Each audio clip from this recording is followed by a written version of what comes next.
Bonjour à tous, j'espère que vous allez bien.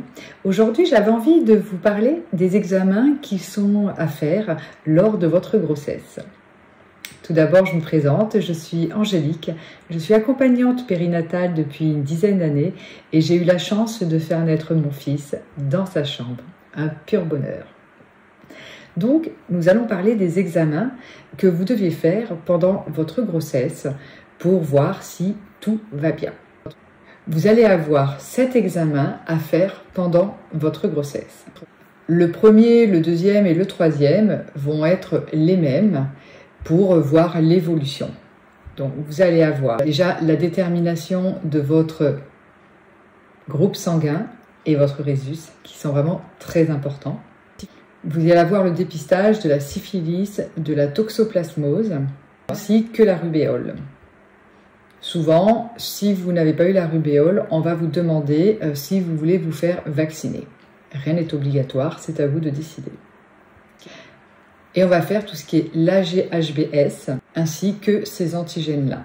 Et si le résultat est positif, cela veut dire que vous avez une hépatite B. On va également faire une recherche d'anticorps et d'agglutine irrégulière. Et ils feront également la protéinurie. Ensuite, vous aurez le 4e examen qui se fait à peu près au 6e mois, ce qui signifie entre la 24 et la 28 semaine d'aménorrhée.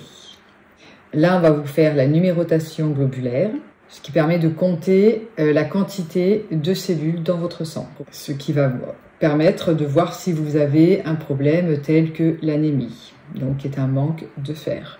Et seul celui-ci est obligatoire. Ça, c'est à savoir, hein? Les autres, non. On va vous refaire la recherche d'anticorps et d'agglutine irrégulière pour les femmes qui sont de rhésus négatif ou qui ont été précédemment transfusées. On va vous faire la toxoplasmose. Pareil, ce n'est pas obligatoire. De toute façon, il n'y a pas de traitement. Donc, si vous ne voulez pas le faire, il faut faire juste attention voilà, de ne pas être en contact déjà avec des chats. Et on refait la protéinurie.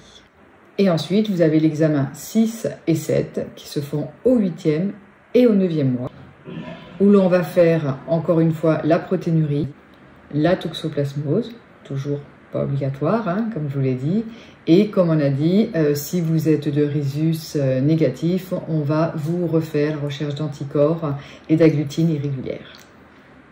Donc, comme je vous l'ai dit, aucun vaccin n'est obligatoire, même celui de la coqueluche. Donc ça, c'est à vous de décider, selon vos convictions, ce que vous ressentez, si vous voulez le faire ou pas.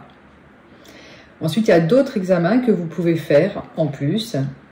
Pareil, hein, ce n'est pas obligatoire, mais certaines personnes le font suite, s'il y a eu une problématique ou si pour vous, ça vous rassure.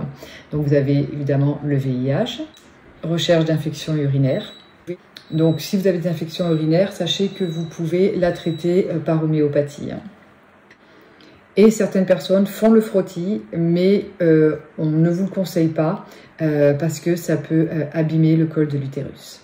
Je vous ai parlé de la protéinurie, c'est pour savoir s'il y a des présences de protéines dans le sang. Parce qu'il y en a qui sont physiologiques, mais il y en a qui sont pathologiques. On parle souvent d'albuminurie. Si vous avez déjà entendu ça, voilà, ce sont des protéines qui sont dans le sang. On peut aussi vous parler de la glycosurie, c'est que vous avez trop de sucre dans les urines. Donc maintenant vous connaissez les 7 examens, comme on vous dit il n'y a rien d'obligatoire, sauf celui que je vous ai parlé tout à l'heure. Après c'est à vous de sentir, c'est comme pour les vaccins, selon ce que vous sentez. Après écoutez-vous aussi. Si vous êtes plutôt de tempérament anxieux, peut-être oui, faites la rubéole, c'est mieux pour vous, faites la toxoplasmose. Si par contre, non, vous vous sentez assez tranquille là-dessus, il n'y a aucune obligation parce que certaines personnes pensent que les vaccins peuvent amener d'autres problématiques. Donc ça, c'est à vous de juger. Mais j'espère que cette vidéo vous a plu. Si c'est le cas, vous pouvez mettre un petit pouce et également vous abonner à ma chaîne YouTube Le Trousseau Angélique et partager si cela vous a plu. Merci, je vous souhaite une très belle journée.